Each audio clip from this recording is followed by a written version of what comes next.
नमस्कार दोस्तों, आप सभी का स्वागत है, अभिनंदन है डीएस एकेडमी के यूट्यूब चैनल में। दोस्तों, daily current affairs DS academy लाता है जो आपके एग्ज़ाम के नज़रिए से इम्पोर्टेंट होते हैं।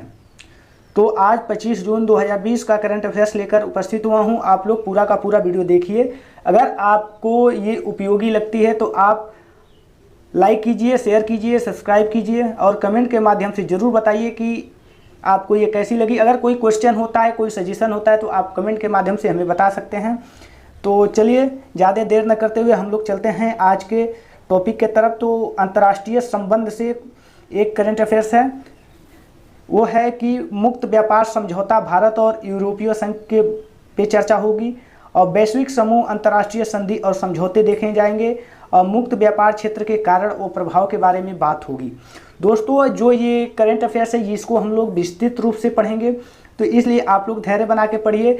देखिए, एमसीक्यू से बस स्पीड गेन किया जा सकता है और जो जानकारी होती है उसको विस्तृत पढ़ा जाता है। अगर आप लोग हमारे चैनल से पढ़ रहे हैं तो ठीक है, अगर नहीं किसी भी चैनल से पढ़ रहे हैं तो आप लोग विस्तृत पढ़ें, उसके बाद एमसीक्यू करें। तो चलिए, ये चर्चा में क्यों है। तो हाल ही में निर्यातकों के समूह Federation of Indian Export Organisation ने सरकार से यूरोपियन यूनियन के साथ मुक्त व्यापार क्षेत्र के मुद्दे पर विचार करने का आह्वान किया है। तो दोस्तों, प्रमुख बिंदु इस पे ये बनते हैं कि भारत और यूरोपीय संघ एक व्यापक मुक्त व्यापार के क्षेत्र के मुद्दे पर बातचीत कर रहे हैं। यह द्विपक्षीय व्यापार और निवेश समझौते के रूप में जाना जाता है। 2013 से विभिन्न मुद्दों पर मतभेद के कारण द्विपक्षीय व्यापार जो है निवेश के समझौते और संबंधी वार्ता रुकी हुई थी। Federation of India Export Organisation के अनुसार भारत के निकटतम प्रतिद्वंदी वियतनाम पूर्व ही यूरोपीय संघ के साथ एक मुक्त व्यापार क्षेत्र संबंधी समझौता कर चुका है। अगस्त 2020 तक प्रभावी होने की संभावना भी है। यूरोपीय संघ भारत के बड़े निर्यातक साझेदारों में से एक है। भारत अपने कुल निर्यात का लगभग 18% यूरोपीय संघ देशों के निर्यात करता है। दोस्तों, यूरोपीय संघ के बारे में अगर हम बात करें तो यूरोपीय संघ जो है कुल 27 देशों की एक आर्थिक और राजनीतिक सहभागिता है और 27 देश संधि के द्वारा एक संघ के रूप में जुड़े हुए हैं, जिससे एक व्यापार आसान बनाया जा सकता है। विभिन्न देशों के मध्य विवाद उत्पन्न न हो, इसके लिए यूरोपीय संघ की स्थापना की गई थी। यूरोपीय संघ के कुल 19 देश यूरो को अपनी आधिकारिक मुद्रा जो है के रूप में प्रयोग करते हैं। शेष देश जो होते हैं अपने अलग अलग मुद्रा को तवज्जो देते हैं। यूनाइटेड किंगडम यूके 31 जनवरी 2020 को यूरोपीय संघ ईयू से अलग होने वाला अंतिम देश था, जिसके बाद सदस्यों की संख्या जो हो गई है वो 27 हो गई है। 2019 में यूरोपीय संघ के साथ भारत का निर्यात लगभग 58.4 बिलियन डॉलर था, जबकि भारत प्रतिद्वंदी वियतनाम का निर्यातक 52.2 बिलियन डॉलर था। यूरोपीय संघ के साथ मुक्त व्यापार संबंधी समझौते के कारण वियतनाम के उत्पादों का मूल्य भारत के उत्पादों की तुलना में और कम हो जाएगा। दोस्तों, अगर स्पीड में कोई दिक्कत हुई हो तो आप लोग स्लो करके सुन सकते हैं और देख सकते हैं, नहीं तो आप कमेंट के माध्यम से बताइए अगर स्पीड में कोई दिक्कत हो रही हो तो चलिए देखते हैं यूरोपीय संघ। दोस्तों, यूरोपीय संघ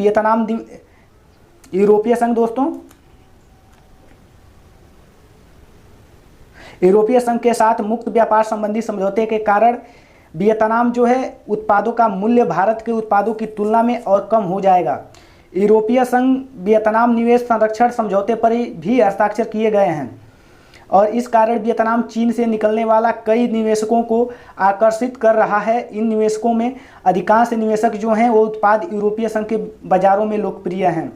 दोस्तों, देखते हैं Federation of Indian Export Organisation के बारे में। तो Federation of Indian Export Organisation वैश्विक बाजार में भारतीय उद्यमियों की उद्यमशील भावना और प्रतिनिधित्व जो करता है। इसकी स्थापना जो हुई थी 1965 में हुई थी। यह भारत में निर्यात संवर्धन परिषद, विभिन्न सामुदायिक बोर्ड और विकास प्राधिकरणों का एक सर्वोच्च निकाय है। यह केंद्र और राज्य सरकारों, वित्तीय संस्थानों, बंदरगाहों, रेलवे सभी निर्यात व्यापार सुविधा में लगे हुए अंतर्राष्ट्रीय व्यापार समुदाय के बीच महत्वपूर्ण इंटरफेस प्रदान करता है।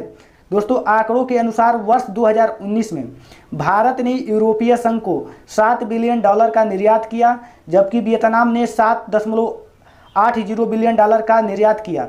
इसी प्रकार भारत ने इसी वर्ष $4.9 बिलियन के मूल्य के विद्युत और इलेक्ट्रॉनिक उपकरणों का निर्यात किया, तो वहीं वियतनाम ने $22 बिलियन का निर्यात किया। दोस्तों आप लोगों को कैसी ये जानकारी लग रही है, आप जरूर कमेंट से बताएं। तो चलिए देखते हैं अंतर्राष्ट्रीय संबंध में एक और समाचार। तो वो है शस्त्र व्यापार संधि में शामिल होगा चीन। अंतर्राष्ट्रीय संधि और समझौते अंतर्राष्ट्रीय संगठन आयात निर्यात और शस्त्र व्यापार संधि में शामिल देशों के बारे में चर्चा करेंगे। दोस्तों ये चर्चा में क्यों आया, तो इसको अगर हम लोग देखें तो चर्चा में विश्व में शांति और स्थिरता के प्रयासों के प्रति प्रतिबद्धता व्यक्त करते हुए चीन ने संयुक्त राष्ट्र यूएन की शस्त्र व्यापार संधि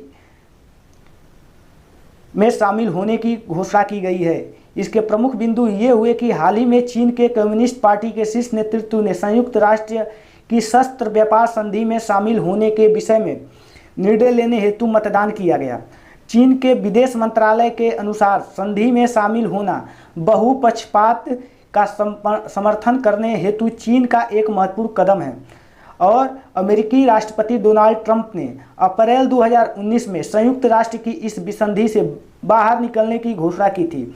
और संयुक्त राष्ट्र की शस्त्र व्यापार संधि भी उन कई अंतर्राष्ट्रीय संधियों और समझौतों में से एक है जिन्हें पूर्व अमेरिकी राष्ट्रपति बराक ओबामा ने कार्यकाल में पूरा किया गया और अब जिन्हें राष्ट्रपति ट्रंप द्वारा वापस लिया जा रहा है। इसमें जलवायु परिवर्तन से संबंधित पेरिस समझौता हो, ईरान परमाणु समझौता से आदि शामिल हैं इसमें। दोस्तों देखते हैं क्यों लिया था अमेरिका ने यह निर्णय। तो अगर इस पे हम लोग बात करें तो अमेरिकी राष्ट्रपति डोनाल्ड ट्रंप के अनुसार यह संधि अमेरिका के अतिरिक्त कानून में दखल देती है। इसके अलावा यह संधि दूसरे संशोधन विधेयक में मिले अधिकारों का भी हनन करती है।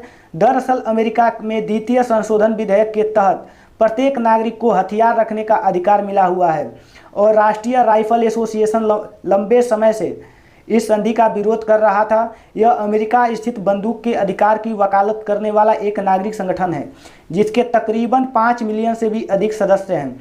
कई जानकार मानते हैं कि अमेरिकी राष्ट्रपति राष्ट्रीय राइफल एसोसिएशन को नाराज नहीं करना चाहते थे क्योंकि यह उनके राजनीतिक हित में नहीं था। दोस्तों अगर देखें शस्त्र व्यापार संधि की पृष्ठभूमि तो ये 24 दिसंबर 2014 को शस्त्र व्यापार संधि आर्म्स ट्रेड ट्रेटरी के लागू होने से पूर्व विश्व में हथियारों के व्यापार को विनियमित करने के लिए कोई भी अंतर्राष्ट्रीय कानून नहीं था। इसी कमी को महसूस करते हुए कई वर्षों तक विभिन्न नागरिक संगठनों ने वैश्विक कार्रवाई का आह्वान किया। वर्ष 2006 में संयुक्त राष्ट्र महासभा ने स्वीकार किया कि पारंपरिक हथियारों को हस्तांतरण हेतु एक सामान्य अंतर्राष्ट्रीय मानक की अनुपस्थिति दुनिया भर में शस्त्र संघर्ष, लोगों के विस्थापन, अपराध और आतंकवाद को बढ़ावा देने में योगदान देती है। इसके कारण वैश्विक स्तर पर शांति, सामंजस्य, सुरक्षा, स्थिरता और सतत सामाजिक एवं आर्थिक विकास के प्रयास को कमजोर होते हैं। इन्हीं तथ्यों के आधार पर संयुक्त राष्ट्र महासभा ने हथियारों के हस्तांतरण हेतु एक सामान्य अंतर्राष्ट्रीय मानक की स्थापना करने वाली एक संधि की व्यवहार्यता की जांच करने के लिए प्रक्रिया शुरू कर दी और विभिन्न सम्मेलनों और बैठकों के बाद इस प्रकार की संधि को अंतिम रूप दिया गया। अतः संयुक्त राष्ट्र महासभा ने 2 अप्रैल 2013 को इसे अपना लिया गया तथा यह संधि 24 दिसंबर 2014 से लागू भी हो गई। तो अब तक कुल 130 देशों ने इस संधि पर हस्ताक्षर किए हैं, जिसमें से 103 देशों ने अपने क्षेत्राधिकार में इसे लागू भी कर दिया है। तो शस्त्र व्यापार संधि के प्रमुख प्रावधानों की अगर बात करें हम तो शस्त्र व्यापार संधि एक बहुपक्षीय अंतर्राष्ट्रीय संधि है जो पारंपरिक हथियारों के अंतर्राष्ट्रीय व्यापार को विनियमित करने के लिए प्रतिबद्ध है। इस संधि को उद्देश्य संघर्ष वाले क्षेत्रों में हथियारों के प्रवाह पर नियंत्रण लगाना, मानवाधिकारों की रक्षा करना और घातक हथियारों को समुद्री डाकुओं, गिरोह तथा अपराधियों के हाथों में पहुंचने से रोकना। इस संधि के तहत छोटे हथियारों से लेकर युद्ध टैंक, लड़ाकू विमानों, युद्धपोतों व्यापार के लिए नियम बनाने का भी प्रावधान है। इस संधि के तहत सदस्य देशों में प्रतिबद्ध कि वह ऐसे देशों को हथियार न दे जो नरसंहार, मानवता के प्रति अपराध या आतंकवाद में शामिल होते हैं। यह संधि घरेलू हथियारों के व्यापार का सदस्य देशों में शस्त्र रखने के अधिकारों में कोई हस्तक्षेप नहीं करती है। साथ ही यह संप्रभु देशों को प्राप्त आत्मरक्षा से वैधानिक अधिकारों में किसी भी प्रकार का हस्तक्षेप नहीं करती है। शस्त्र व्यापार संधि और चीन का संबंध अगर देखें तो चीन के विदेश मंत्रालय ने स्पष्ट किया है कि चीन विश्व में शांति और स्थिरता बनाए रखने के लिए निरंतर प्रयास करेगा। और चीन के विदेश मंत्रालय के अनुसार चीन ने सदैव सैन्य उत्पादों के निर्यात को सख्ती से नियंत्रित किया है। चीन इस प्रकार के सैन्य उत्पादों का निर्यात केवल संप्रभु राष्ट्रों को भी करता है और गैर राज्य अभिकर्ताओं को। संधि में शामिल होने की घोषणा से पूर्व भी चीन का मानना था कि पारंपरिक हथियारों के कारोबार को नियंत्रित करने की दिशा में इस संधि की सकारात्मक भूमिका है। Stockholm International Peace Research Institute द्वारा इसी वर्ष जनवरी माह में किए गए एक अध्ययन में से ज्ञात हुआ था कि चीन अमेरिका के पश्चात विश्व का दूसरा सबसे बड़ा हथियार उत्पादक देश है। तो देखते हैं शस्त्र व्यापार संधि पर भारत का क्या पक्ष है। तो दोस्तों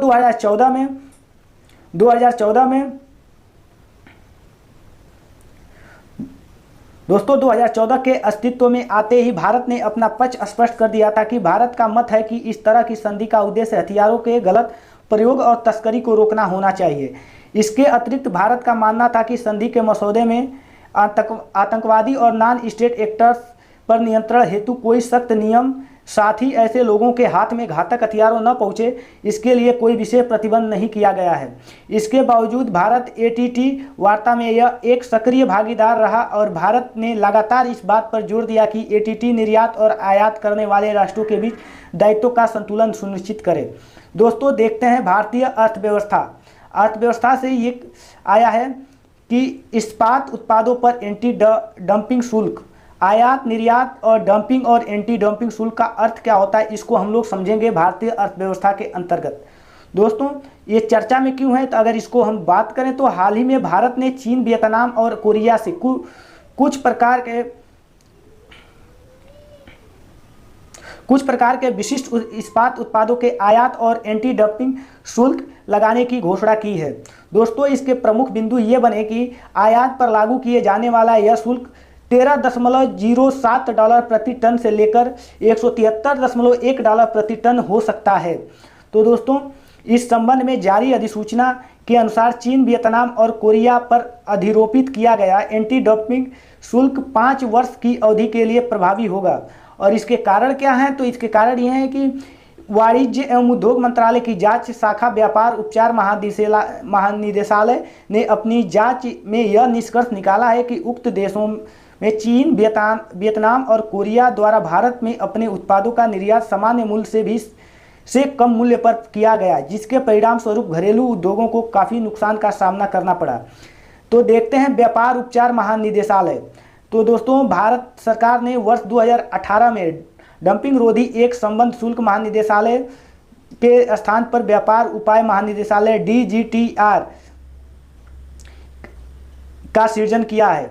DGTR का सृजन देश में एक त्वरित व्यापार सुरक्षा व्यवस्था के निर्माण के उद्देश्य से किया गया था। देखते हैं निहितार्थ के बारे में। तो सरकार के इस कदम का उद्देश्य चीन, वियतनाम और कोरिया जैसे देशों से आने वाले सस्ते आयात से घरेलू इस्पात उद्योग और निर्माताओं की रक्षा करना है। आधिकारिक सूचना के अनुसार सरकार के इस निर्णय का उद्देश्य निष्पक्ष व्यापार प्रथाओं को सुनिश्चित करना और विदेशी उत्पादों तथा निर्यातकों के समक्ष घरेलू उत्पादकों को एक समान अवसर प्रदान करना। भारत सरकार द्वारा यह एंटी डंपिंग शुल्क ऐसे समय में अधिरोपित किया गया है जब भारत चीन के संबंधों में तनाव काफ़ी अधिक बढ़ गया है। भारत चीन सीमा पर हुई हिंसक झड़प के बाद खास तौर पर भारत में चीन विरोधी स्वर तेज हो रहे हैं। ऐसे में भारत के इस निर्णय को चीन के लिए एक संकेत के रूप में भी देखा जा सकता है। देखते हैं डंपिंग और एंटी डंपिंग शुल्क का अर्थ क्या होता है, इसका मतलब क्या होता है। तो दोस्तों प्रायः डंपिंग शब्द का प्रयोग सर्वाधिक अंतर्राष्ट्रीय व्यापार कानून के संदर्भ में ही किया जाता है, जहां डंपिंग का अभिप्राय किसी देश के एक निर्माता द्वारा किया जाए उत्पाद को या तो इसकी घरेलू कीमत से नीचे या इसको उत्पादन लागत से कम कीमत पर एक दूसरे देश में निर्यात करने से होता है। दोस्तों डंपिंग आयात करने वाले देश में उस वस्तु की कीमत को प्रभावित करने के साथ साथ वहां से घरेलू उद्योग के लाभ को भी कम करती है और वैश्विक व्यापार मानदंडों के अनुसार एक देश को अपने घरेलू निर्माताओं की रक्षा करने और उन्हें एक समान अवसर प्रदान करने के लिए इस प्रकार की डंपिंग पर शुल्क लगाने की अनुमति है। दोस्तों, यह शुल्क किसी अर्ध न्यायिक निकाय जैसे भारत में व्यापार उपचार महानिदेशालय DGTR द्वारा गहन और जांच के बाद ही अधिरोपित किया जा सकता है। विश्व व्यापार संगठन WTO वर्ल्ड ट्रेड ऑर्गेनाइजेशन की स्वीकृति से general agreement on tariff and trade का अनुच्छेद 5 देशों को डंपिंग के खिलाफ कार्रवाई करने का विकल्प चुनने की अनुमति देता है। और इस प्रकार हम कह सकते हैं कि जब कोई देश अपने घरेलू उद्योगों की रक्षा करने और उनके नुकसान को कम करने के लिए निर्यातक देशों में उत्पाद की लागत और अपने यहाँ उत्पाद के मूल्य के अंतर के बराबर शुल्क लगा दे तो इसे ही डंपिंग रोधी शुल्क यानी एंटी डंपिंग शुल्क कहा जाता है। दोस्तों, देखते हैं भारतीय अर्थव्यवस्था से एक जुड़ी खबर। तो दोस्तों, क्रय शक्ति क्षमता एवं भारतीय अर्थव्यवस्था का आकार और वृद्धि एवं विकास के बारे में बात होगी। ये चर्चा में क्यों आया? तो चर्चा में इसलिए आया कि विश्व बैंक ने अंतर्राष्ट्रीय तुलनात्मक कार्यक्रम के तहत संदर्भ वर्ष 2017 के लिए नए क्रय शक्ति समानताएं पर्चिंग पावर पार्टीज PPPS जारी की है, जो विश्व की अर्थव्यवस्था में जीवन की लागत के अंतर को समायोजित करती है। दोस्तों, अंतर्राष्ट्रीय तुलनात्मक कार्यक्रम के वर्ष 2017 के इस चक्र में विश्व की 176 अर्थव्यवस्थाओं को शामिल किया गया। अंतर्राष्ट्रीय तुलनात्मक कार्यक्रम संयुक्त राष्ट्र सांख्यिकी आयोग के दिशा निर्देश में विश्व में डेटा संग्रह की सबसे बड़ी पहल है। क्रय शक्ति क्षमता की अगर बात करें तो यह अंतर्राष्ट्रीय विनिमय का एक सिद्धांत है और इसका अर्थ किन्हीं दो देशों के बीच वस्तु या सेवा की कीमत को मौजूद अंतर से लिया जाता है। क्रय शक्ति क्षमता के आधार पर किसी देश की अर्थव्यवस्था के आकार का पता लगाया जा सकता है। क्रय शक्ति क्षमता के माध्यम से यह पता लगाया जाता है कि दो देशों के बीच मुद्रा की क्रय शक्ति में कितना अंतर या फिर क्षमता मौजूद है। क्रय शक्ति क्षमता द्वारा मुद्रा विनिमय दर को तय किया जाता है और संयुक्त राष्ट्र सांख्यिकी आयोग के बारे में अगर बात करें तो यह राष्ट्रीय आंकड़ों के विकास को प्रोत्साहन देता है तथा उनको तुलना योग्य बनाता है। और 20 अक्टूबर को विश्व सांख्यिकी दिवस मनाया जाता है। इसकी शुरुआत वर्ष 2010 में हुई थी। इसकी घोषणा संयुक्त राष्ट्र सांख्यिकी आयोग द्वारा की गई थी, जिसे 5 वर्ष में एक बार मनाया जाता है। देखते हैं अंतर्राष्ट्रीय तुलनात्मक कार्यक्रम का उद्देश्य क्या होता है। तो इस कार्यक्रम का उद्देश्य विश्व अर्थव्यवस्थाओं में क्रय शक्ति समानताओं का उत्पादन करना, जो सभी अर्थव्यवस्थाओं के बीच तुलना किए जाने के लिए आर्थिक गतिविधियों के उपायों को रूपांतरित करने के लिए महत्वपूर्ण है। क्रय शक्ति क्षमता के साथ साथ अंतर्राष्ट्रीय तुलनात्मक कार्यक्रम मूल्य स्तर सूचकांकों को प्राइस लेवल इंडिकेस एवं GDP व्यय के अन्य क्षेत्रीय तुलना योग्य समुच्चयों का भी उत्पादन करता है। तो देखते हैं मूल्य स्तर पर सूचकांक। दोस्तों, मूल्य स्तर सूचकांक किसी अन्य देश के सापेक्ष दिए गए देश के मूल्य स्तर को वर्तमान नाम मात्र विनिमय दर से क्रय शक्ति क्षमता PPE की विभाजित करके व्यक्त करता है। यह संकेतक एक सूचकांक के रूप में मापा जाता है। वर्ष 1970 में अंतर्राष्ट्रीय तुलनात्मक कार्यक्रम की शुरुआत के बाद भारत लगभग सभी ICP चक्रों में शामिल हो चुका है। सांख्यिकी और कार्यक्रम कार्यान्वयन मंत्रालय भारत के लिए राष्ट्रीय कार्यान्वयन एजेंसी NIA, जिसे राष्ट्रीय तुलनात्मक कार्यक्रम गतिविधियों की योजना समन्वय और कार्यान्वयन की जिम्मेदारी दी गई है। तो भारत को ICP के वर्ष 2017 चक्र के लिए ऑस्ट्रिया के साथ ICP गवर्निंग बोर्ड एक सह अध्यक्ष बनाने का गौरव भी हासिल होता है। तो दोस्तों, विश्वव्यापी स्थिति की अगर बात करें तो सकल घरेलू उत्पाद ग्रॉस डोमेस्टिक प्रोडक्ट GDP के स्तर पर प्रति डॉलर के मुकाबले भारतीय रुपए की क्रय शक्ति जो है समानता 2017 में 20.65 है, जो वर्ष 2011 में 15.55 रही थी। और भारतीय रुपए की अमेरिकी डॉलर के साथ अगर विनिमय दर समान वर्ष की इसी अवधि के 46.67 की तुलना में बढ़कर अब 65.12 पर है। इसके अनुसार बाजार विनिमय दर मार्केट एक्सचेंज रेट की क्रय शक्ति समानता का अनुपात मूल्य स्तर सूचकांक प्राइस लेवल इंडेक्स का उपयोग भारत की अर्थव्यवस्था की कीमतों के स्तरों की तुलना करने के लिए किया जाता है, जो वर्ष 2011 से 11 के 42.99 की तुलना में वर्ष 2017 में 47.55 है। देखते हैं वैश्विक स्तर पर भारत की स्थिति। तो दोस्तों, भारत की अगर स्थिति के बारे में हम अगर बात करें तो वर्ष 2017 में भारत द्वारा PPP के आधार पर तीसरी सबसे बड़ी अर्थव्यवस्था के रूप में अपनी वैश्विक स्थिति को बनाए। रखा है, जो क्रमशः चीन 16.4%, अमेरिका 16.3% की तुलना में पीपीपी के लिहाज से वैश्विक सकल घरेलू उत्पाद का 6.7% वैश्विक रूप से कुल एक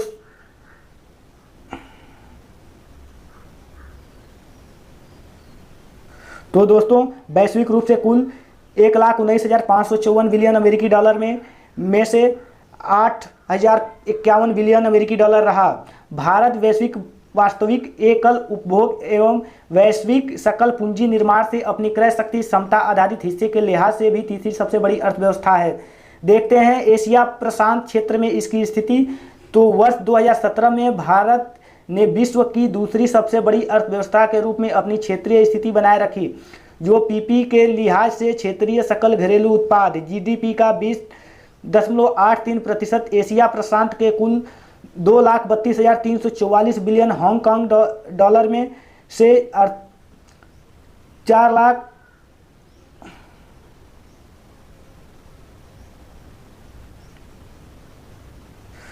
तो दोस्तों जीडीपी का जो है वो बिलियन हांगकांग डॉलर में से 48,395 हांगकांग डॉलर था। वहीं चीन 50.76% के साथ प्रथम तथा इंडोनेशिया 7.49% के साथ तीसरे स्थान पर रहा। देखते हैं एशिया प्रशांत क्षेत्र में भारत की स्थिति।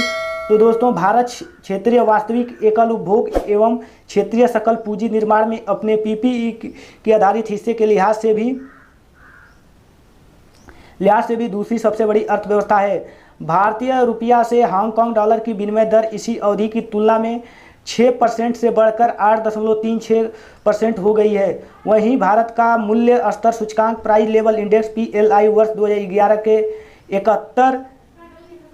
71 की तुलना में घटकर 2017 में 64 रहा। दोस्तों अगली ICP तुलना संदर्भ 21 के लिए की जानी है। दोस्तों देखते हैं विज्ञान और प्रौद्योगिकी से संबंधित खबर। तो वह है कि विभिन्न आयु के तारों का सह-अस्तित्व। फिर देखा जाएगा विज्ञान और प्रौद्योगिकी, भारतीय और उपलब्धियां अंतरिक्ष प्रौद्योगिकी के बारे में। अगला रहेगा खगोलविद का द्वारा में भारत सरकार के विज्ञान और प्रौद्योगिकी विभाग Department of Science and Technology के अंतर्गत स्थापित स्वायत्त विज्ञान संस्थान Aryabhatta Research Institute of the Observation Science के खगोलविदों द्वारा इस बात का पता लगाया गया है कि विभिन्न समूहों के तारे खुले समूहों का क्लस्टर्स में एक साथ रह सकते हैं, परंतु वैज्ञानिकों के समक्ष पहले यह जानना एक चुनौतीपूर्ण कार्य रहा कि एक खुले समूह में सभी तारे की उम्र समान होती है।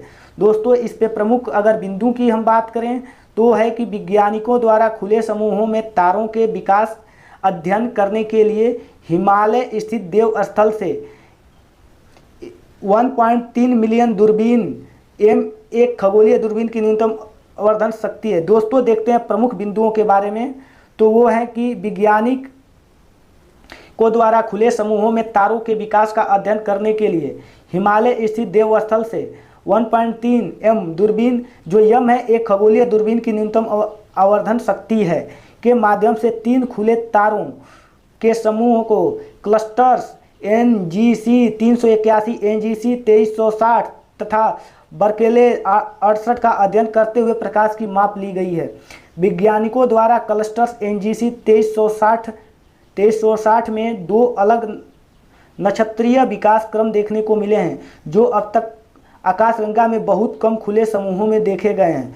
दोस्तों शोधकर्ताओं द्वारा 3 खुले समूहों NGC 381, NGC 2360 और बर्केले 68 में हजारों सितारों का अवलोकन किया गया है। इन तीनों तारों के क्लस्टर्स मतलब एक गुच्छे अपेक्षाकृत अधिक आयु के पाए गए हैं, जिनकी आयु लगभग 446 मिलियन वर्ष से 1778 मिलियन वर्ष तक हो सकती है। तो नक्षत्रीय विकास के अलावा शोधकर्ताओं द्वारा पहली बार इन समूहों को सक्रिय विकास का भी अध्ययन किया गया। क्लस्टर से संबंधित तारों के द्रव्यमान के फैलाव को देखते हुए यह जानकारी मिली कि क्लस्टर्स के भीतरी क्षेत्र में बड़ी मात्रा में तारों का अधिक फैलाव देखा गया है, जबकि बाहरी क्षेत्र की ओर कम द्रव्यमान वाले तारे भी पाए गए हैं। यह माना जाता है कि बहुत कम द्रव्यमान वाले तारे में तारों में से कुछ अपने मूल्य समूहों को छोड़ चुके हैं और सूर्य की भांति एक स्वतंत्र तारे के रूप में भी घूम रहे हैं।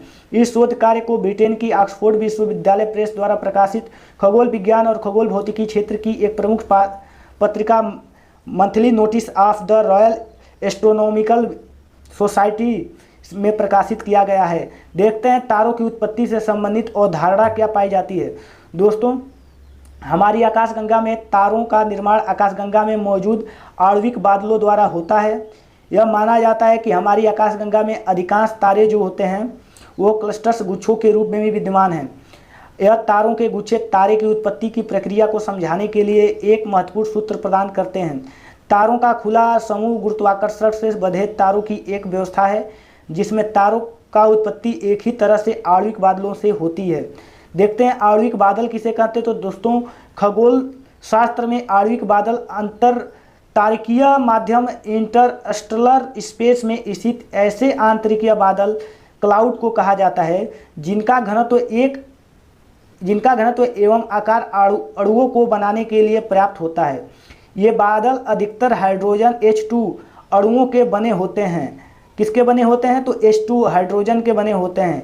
एक समूह के तारों की उत्पत्ति के समय सभी तारे अपने प्रारंभिक तारों के ही विकासवादी अनुक्रम का पालन करते हैं। खुले समूह आकाशगंगा की उत्पत्ति और विकास की खोज के लिए भी अत्यंत महत्वपूर्ण होते हैं क्योंकि यह पूरी आकाशगंगा के सीमा क्षेत्र में फैले होते हैं। शोध का महत्व अगर हम लोग देखें तो इस शोध में इन समूहों के नक्षत्रीय और गतिशील विकास के विषय में महत्वपूर्ण जानकारी दी है। दोस्तों, इस शोध दल के वैज्ञानिक भविष्य में अंतरिक्ष अभियानों से प्राप्त पूरक आंकड़ों के साथ साथ अपने स्थान उपलब्ध अवलोकन संबंधी सुविधाओं का उपयोग करके भविष्य और अधिक खुले तारों के गुच्छों का गहन विश्लेषण करने का भी योजना बना रहे हैं। दोस्तों, देखते हैं आज 25 जून 2020 का विविध। तो विविध में देखेंगे पीएम केयर्स फंड के तहत धनराशि की आवंटन।